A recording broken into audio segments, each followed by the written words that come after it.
ucapan bismillahirrahmanirrahim. Assalamualaikum warahmatullahi wabarakatuh. Perkenalkan, nama saya Nur Anggreni dan teman saya Ilsana Putri. Kami dari kelompok 8 ingin menjelaskan mengenai luka premium dan cara perawatannya. Silakan menyaksikan.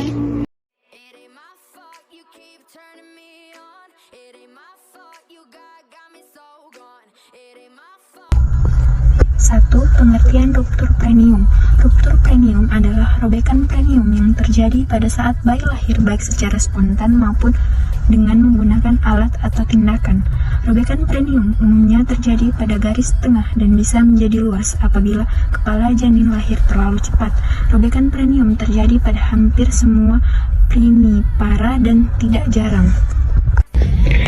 2. Tingkat robekan vagina setelah melahirkan. Tingkat yang pertama, robekan terjadi di lapisan kulit dan jaringan sekitar vagina, namun belum mencapai otot. Robekan berukuran kecil dan dapat sembuh tanpa proses penjahitan. Tingkat yang kedua, robekan yang terjadi lebih dalam dan tidak hanya melibatkan kulit dan jaringan sekitar vagina, tapi juga otot.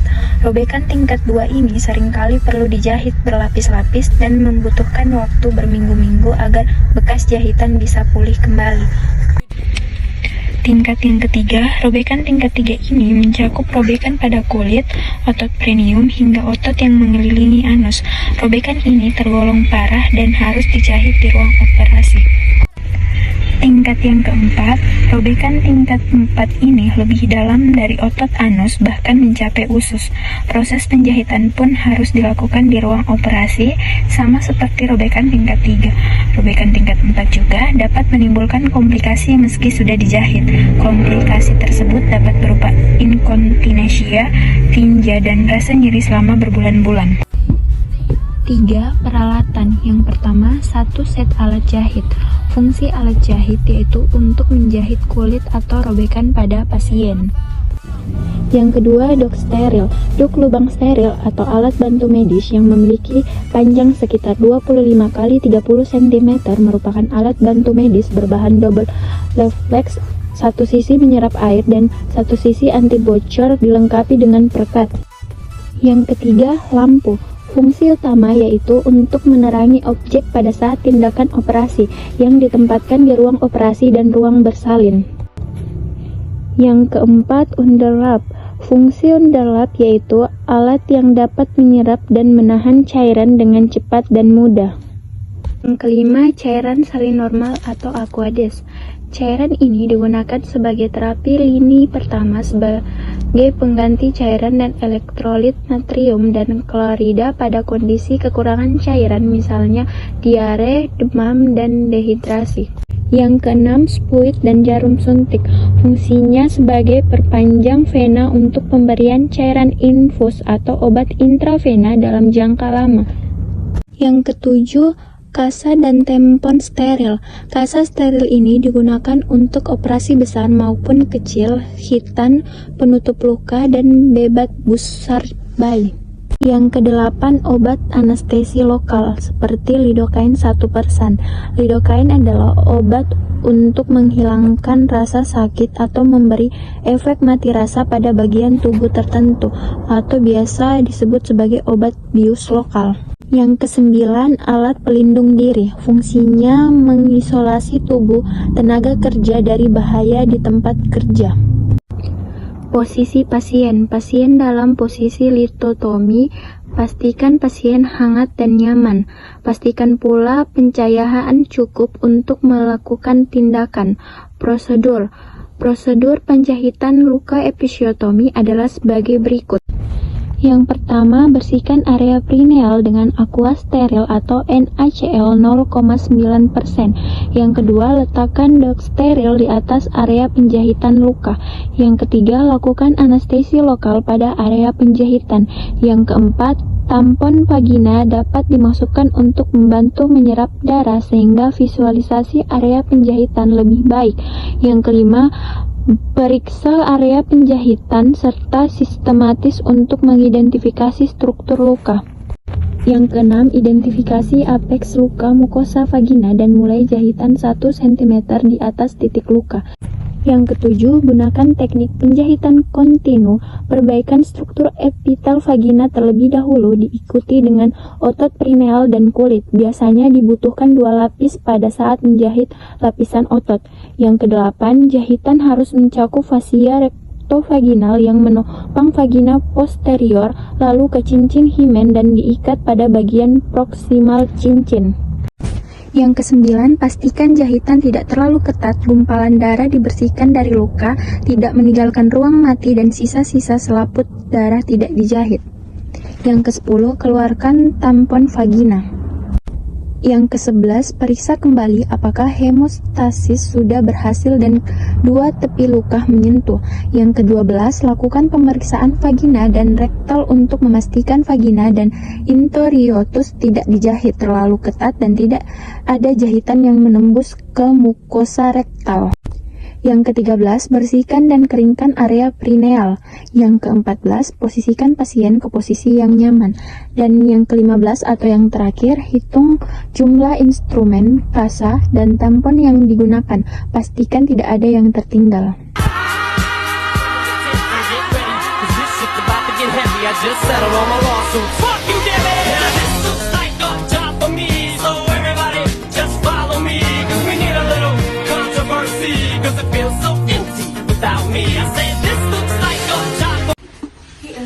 Materinya kita tuh sudah sampai di penjahitan perineum. Nah, itu tuh proses kelahiran bayi dan plasenta dapat menyebabkan perubahannya bentuk jalan lahir, terutama adalah perineum. Terus ini tuh pada ibu yang memiliki perineum yang tidak elastis, maka robekan perineum seringkali terjadi. Robekan perineum yang tidak diperbaiki akan mempengaruhi fungsi estetika. Oleh karena itu, penjahitan perineum merupakan salah satu kebutuhan fisiologi ibu bersalin. Oh, ternyata itu kebutuhan fisiologisnya juga ibu dalam melakukan penjahitan perineum, bidan perlu memperhatikan prinsip sterilisasi dan asuhan sayang ibu. Berikanlah seluruh anestesi sebelum melakukan penjahitan. Perhatikan jika posisi bidan saat melakukan penjahitan perineum pada ibu dengan posisi lithotomy atau dorsal rescumbent, tepat berada di depan bidan, dan posisi bidan yang berada di sisi ibu saat menjahit, karena hal ini dapat mengganggu kelancaran dan kenyamanan tindakan. Oh, berarti penting deh kita tahu itu penjahitan perineum dengan cara perawatannya. Kok tahu kebenaran cara perawatan muka perineum? Iya, saya tahu. Berarti itu ibu habis melahirkan harus tahu cara mengetahuinya. Iya, harus. Penting juga. Coba kau jelaskan saya sebelum paham. Penjelasan itu toh mengetahui perawatan muka perineum yang tepat setelah melahirkan normal penting untuk mencegah serangan infeksi. Selain itu, menerapkan perawatan luka jahitan pada perineum dengan baik dan benar juga dapat mempercepat penyembuhan area di sekitarnya, karena hampir 90% ibu yang melahirkan normal akan mendapatkan jahitan pasca melahirkan. Normal untuk menunjang proses pemulihan luka pasca melahirkan dan merawat luka jahitan dengan baik. Dan ada beberapa hal yang bisa ibu lakukan. Yang pertama itu selalu menjaga kebersihan area vagina. Bagaimana cara menjaga kebersihan area vagina yang baik dan benar? Kau tahu? Tahu? Coba jelaskan saya. Kalau kita disingkat, cara ceboknya itu dari depan ke belakang.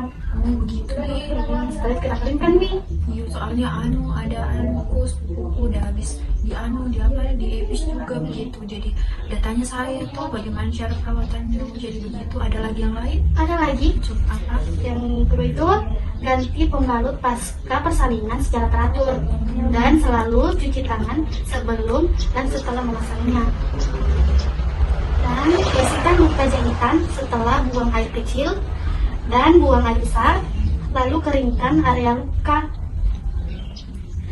Kompres luka jahitan dengan es batu yang dibungkus kain untuk mengurangi gatal dan nyeri di daerah vagina. Terus yang lain lagi? Ada lagi kah? Ada lagi.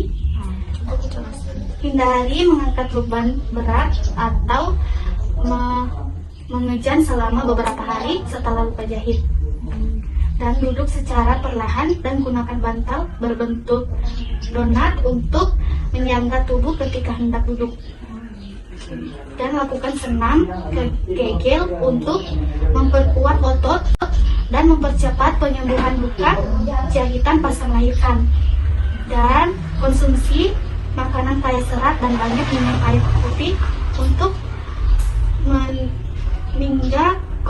mencegah konstipasi sehingga buang air besar menjadi lebih mudah dan tidak mengganggu luka jahitan cranium. Oh, jadi begitu banyak nih yang harus diketahui. Nanti saya coba jelaskan sama sepupuku. Makasih Nailsi. Iya, sama-sama. Ada lagi mungkin ya? Cinta, kenapa? Setelah kita mengetahui cara penjahitan luka cranium, terus bagaimana cara kita mengatasi nyeri berat akibat jahitan pasca melahirkan? Kau tahu, Pak? Jelaskan. Oh, jadi tuh kita tahu dulu itu nyeri persalinan merupakan pengalaman subjektif tentang sensasi fisik yang terkait dengan kontraksi uterus, dilatasi dan penipisan serviks serta penurunan janin selama persalinan. Terus untuk mengatasi nyeri berat akibat luka jahitan pasca melahirkan normal, yaitu ibu biasanya mengonsumsi obat anti nyeri seperti paracetamol, tapi sesuai anjuran dokter atau resep dokter. Nah, selain itu, dokter juga akan meresepkan antibiotik untuk mencegah infeksi setelah luka pada vagina dan perineum yang telah dijahit. Nah, secara umum, jahitan pada pasca melahirkan normal merupakan prosedur yang aman dan umum dilakukan. Namun, segeralah periksa diri ke dokter kandungan jika kamu tuh kalau koepis atau siapapun atau keluargamu mengalami gejala infeksi pada jahitan seperti contohnya tuh demam, ada luka terasa nyeri, lukanya terasa nyeri, bengkak, ada timbulnya nanah, berbau. Untuk mengatasi infeksi pada luka jahitan pasca melahirkan normal, yaitu biasanya dokter akan memberikan obat-obatan, baik obat minum serta melakukan perawatan luka. Oh, begitu gitu caranya? Iya, begitu. Terima kasih, Nak. Sama-sama. Baik, itulah tadi penjelasan dari kami mengenai penjahitan perineum dan cara perawatannya. Lebih dan kurangnya mohon dimaafkan. Wabillahi taufiq wal hidayah. Wassalamualaikum warahmatullahi wabarakatuh. Terima kasih telah menyaksikan. Dadah.